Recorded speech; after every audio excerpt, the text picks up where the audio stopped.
G T എഡ്യൂക്കേഷൻ്റെ മറ്റൊരു വീഡിയോയിലേക്ക് സ്വാഗതം. ഇന്ന് നമ്മൾ ഡിസ്കസ് ചെയ്യാൻ പോകുന്ന 8ാം ക്ലാസ്സിലെ മാത്സിൽ തീർച്ചയായിട്ടും ചോദിക്കാൻ സാധ്യതയുള്ള ഒരു ചോദ്യമാണ്. നമ്മുടെ ക്രിസ്മസ് പരീക്ഷയ്ക്ക് എന്തായാലും ചോദിക്കാൻ സാധ്യതയുള്ള ഒരു ചോദ്യമാണ് ഡിസ്കസ് ചെയ്യുന്നത്.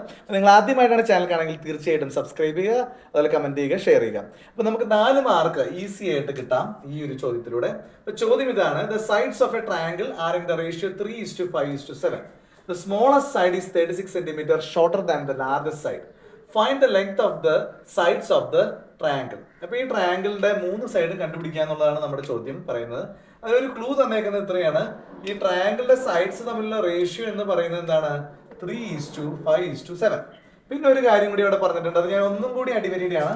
The smallest side of this triangle is 36 centimetre shorter than the largest side. അപ്പൊ ഏറ്റവും വലിയ സൈഡ്, ട്രയാങ്കിളിന്റെ ഏറ്റവും വലിയ സൈഡിനേക്കാളും 36 സെന്റിമീറ്റർ കുറവാണ് ഇതിന്, അതിന്റെ ഏറ്റവും ചെറിയ സൈഡിന്. അപ്പൊ ഇവിടെ നോക്കൂ, അപ്പൊ നമ്മൾ ഈ 3:5:7 ആണ് റേഷ്യോ തന്നതുകൊണ്ട് നമ്മൾ ഇതിന്റെ സൈഡ് 3x 5x 7x ആയിട്ട് എടുക്കുകയാണ്. ഞാനിവിടെ ഒരു ട്രയാങ്കിൾ വരച്ചു, 7x ആണ് ഇതിന്റെ വലിയ സൈഡ്. അപ്പൊ എക്സ് എന്ന് പറയുന്നത് എന്താ, നമുക്ക് 3 എടുക്കാൻ പറ്റില്ല സൈഡ്, കാരണം എന്താ റേഷ്യോ എന്ന് തന്നേക്കണേ. അപ്പൊ 3x ആയിട്ട് എടുക്കണം. അത് എത്രയോ ഒരു സംഖ്യയാണ്, പക്ഷെ 3യുടെ ഇത്ര ടൈംസ് ആണ്, അതുകൊണ്ടാണ് എക്സ് എടുക്കുന്നത്. അപ്പൊ ഇനി നമ്മൾ ഇവിടെ ഈ ഓൾജിബ്രക്കിൽ ഇക്വേഷൻ നമ്മൾ ഫോർമുലേറ്റ് ചെയ്യുക എന്നുള്ളതാണ് ഈ കുട്ടിയുടെ കഴിവ് എന്ന് പറയുന്നത്. എന്താണ്? സ്മോളസ്റ്റ് സൈഡ് 36 സെന്റിമീറ്റർ ഷോർട്ടർ ആണ് ലാർജസ്റ്റ് സൈഡിനേക്കാൾ. അപ്പൊ ലാർജസ്റ്റ് സൈഡ് ഏതാ? 7x ആണ്. അപ്പൊ ഈ 7xൽ നിന്ന് 36 കുറച്ചാലാണ് നമുക്ക് എന്ത് കിട്ടുക? ഷോർട്ടർ സൈഡ് കിട്ടുക. അപ്പൊ അതുകൊണ്ടാണ് 3x = 7x - 36 എന്ന് എഴുതാം.